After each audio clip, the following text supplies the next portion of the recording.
Chairman কোর্টের 18 নম্বর আদালত জনাব জুয়েল রানা স্যারের আদালতে পল্টন থানার পর্নোগ্রাফি আইনের মামলায় 2 জন আসামি আজিম এবং বৃষ্টি তাদেরকে মামলার তদন্তকারী কর্মকর্তা আদালতে উপস্থাপন করে 7 দিন করে রিমান্ড প্রার্থনা করেন।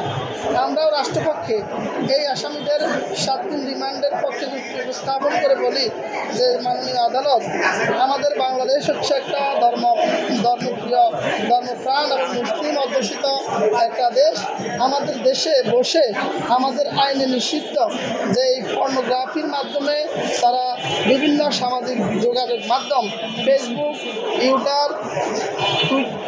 টুইটার এবং ইনস্টাগ্রাম পাশাপাশি বিভিন্ন ইন্টারনেটের মাধ্যমেও তারা সারা বিশ্বব্যাপী আমাদের দেশের ভাবমূর্তি নষ্ট করে আসছে।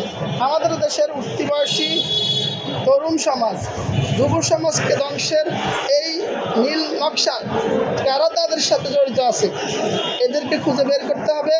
আমরা যতটুকু জানি যে তারা খুবই অল্প শিক্ষিত, তারা এই যোগাযোগ মাধ্যমগুলো কীভাবে ইউজ করতে দক্ষ হয়েছে, কারা তাদেরকে এই পেশায় এনেছে, তাদের অর্থের যোগানদাতা কারা এবং তাদেরকে কারা প্রশিক্ষণ দিয়েছে, এই সমস্ত বিষয় উদ্ঘাটনের জন্য এই তদন্তকারী কর্মকর্তাকে এই আসামিদেরকে রিমান্ডে দিলে পরে এই বিষয়ে সঠিক ক্লু উদ্ঘাটিত হবে।